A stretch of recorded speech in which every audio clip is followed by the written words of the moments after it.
Hi friends, welcome to my channel. Breakfast ആയിട്ടും അതേപോലെ evening ഡിഷായിട്ടും ഏറ്റവും എളുപ്പത്തിൽ ഉണ്ടാക്കാൻ പറ്റിയ ഒരു ഐറ്റം നമുക്ക് പരിചയപ്പെട്ടാലോ.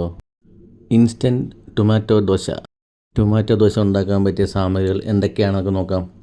മെയിനായിട്ട് വേണ്ട ഐറ്റം റവയാണ്. 1 കപ്പ് റവ, ഒരു അരക്കപ്പ് ഗോതമ്പ് പൊടി, ഒരു കഷ്ണം ഇഞ്ചി അരിഞ്ഞത്, ചെറിയ ജീരകം, അതുപോലെ വറ്റൽമുളക്, തൈര് കുറച്ച്, അതിൻ്റെ കൂടെ തന്നെ തക്കാളി 2 തക്കാളി ചെറുതായിട്ട് അരിഞ്ഞതും.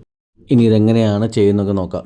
ഒരു മിക്സിയുടെ ജാറെടുത്ത് അതിനകത്തേക്ക് 1 കപ്പ് റവ അതിനകത്തേക്ക് ഇട്ട് കൊടുക്കുക. തുടർന്ന് അരക്കപ്പ് ഗോതമ്പ് പൊടി ഇട്ട് കൊടുക്കുക. പിന്നെ വറ്റൽമുളക് 3-4 എണ്ണം, പിന്നെ ചെറുജീരകം 1 സ്പൂൺ, ഒരു ചെറിയ കഷ്ണം ഇഞ്ചി ചെറുതായിട്ട് അരിഞ്ഞത്, 2 തക്കാളി ചെറുതായിട്ട് അരിഞ്ഞത്, തൈര് ഒരു 3 സ്പൂൺ തൈര്. ആ തൈരെടുത്തിനകത്ത് തന്നെ വെള്ളം ഒഴിച്ച് ഒരു ചെറിയ കപ്പ് വെള്ളം ഒഴിച്ച് നല്ല രീതിയിൽ അരച്ചെടുക്കാം. അരച്ചെടുത്ത മിക്സ് നമുക്ക് മറ്റൊരു ബൗളിലേക്ക് ഒഴിച്ച് മാറ്റി വെക്കാം. അരച്ച മിക്സ് മറ്റൊരു ബൗളിലേക്ക് മാറ്റിയ ശേഷം അതിനകത്തേക്ക് ഒരു ചെറിയ സ്പൂൺ ബേക്കിംഗ് സോഡയും ആവശ്യത്തിന് ഉപ്പും ഇട്ട് നല്ലൊരു രീതിയിൽ ഇളക്കി മിക്സ് ചെയ്ത് കുറച്ച് നേരത്തേക്ക് നമുക്ക് റെസ്റ്റ് ചെയ്യാൻ വെക്കാം. ഇനി ഒരു പാൻ ചൂടാന് ശേഷം അതിനകത്തേക്ക് നമ്മൾ ദോശ ഒഴിക്കുന്ന രീതിയിൽ തന്നെ ഒഴിച്ചു കൊടുത്ത് നല്ല രീതിയിൽ വലുതായിട്ട് പരത്തിയെടുക്കാം. അതിന് ശേഷം നമുക്ക് മൂടി വെച്ച് വേവിച്ചെടുക്കാം. ഇപ്പം നമ്മുടെ ടൊമാറ്റോ ദോശ ശരിയായിട്ടുണ്ട്. നമുക്കിത് എടുത്ത് മാറ്റി മറ്റൊരു പാത്രത്തിലേക്ക് മാറ്റി വയ്ക്കാം. 1 സ്പൂൺ മാവും കൂടെ ഒഴിച്ച് നല്ല രീതിയിൽ പരത്തിയെടുക്കാം. അതിന് ശേഷം മൂടി വെച്ച് ഒരു 2 മിനിറ്റ് മൂടി വെച്ച് വേവിച്ചെടുക്കാം.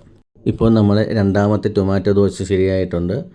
നല്ല തക്കാളിയുടെയും അതേപോലെ മുളകിൻ്റെയൊക്കെ നല്ലൊരു സ്മെല്ല് വരുന്നുണ്ട്. ഇനി നമുക്ക് മറ്റൊരു സർവിങ് പാത്രത്തിലേക്ക് മാറ്റി വെക്കാം. ഇതാണ് നമ്മുടെ ഇൻസ്റ്റൻറ്റ് ടൊമാറ്റോ ദോശ റെഡി ആയിട്ടുണ്ട്. നല്ല പഞ്ഞി പോലെ ഇരിക്കും, കഴിക്കാൻ നല്ല ടേസ്റ്റാണ്. നമുക്ക് ചമ്മന്തി അതേപോലെ സാമ്പാർ, മുട്ടക്കറി ഇതിൻ്റെ കൂടെയൊക്കെ കഴിക്കാൻ പറ്റിയൊരു നല്ലൊരു ഡിഷാണ്. വീട്ടിലുള്ള സാമഗ്രികൾ വെച്ച് തന്നെ ഏറ്റവും എളുപ്പത്തിൽ തന്നെ പെട്ടെന്ന് ഉണ്ടാക്കാൻ പറ്റിയൊരു ഡിഷാണ്. ബ്രേക്ക്ഫാസ്റ്റിനായാലും ഈവനിങ്ങിനായാലും നമുക്ക് പെട്ടെന്ന് ഉണ്ടാക്കാം. കുട്ടികൾക്ക് വളരെയധികം ഇഷ്ടപ്പെടും. ഓരോ പ്രാവശ്യം ഉണ്ടാക്കുമ്പോൾ നമുക്ക് ഓരോരോ പല വെജിറ്റബിൾസ് ഉപയോഗിച്ച് നമുക്ക് ഉണ്ടാക്കാൻ സാധിക്കും. ഒരു വെറൈറ്റി ടേസ്റ്റും കിട്ടും. അപ്പോൾ എന്തായാലും സാധിക്കുന്നവരെല്ലാം ഉണ്ടാക്കി നോക്കുക. അഭിപ്രായം കമൻറ്റായിട്ട് രേഖപ്പെടുത്തുക. സപ്പോർട്ട് ചെയ്യുക, സബ്സ്ക്രൈബ് ചെയ്യുക. നല്ലൊരു വെറൈറ്റി വീഡിയോ ആയിട്ട് വരുന്നവരെ എല്ലാവർക്കും ബൈ.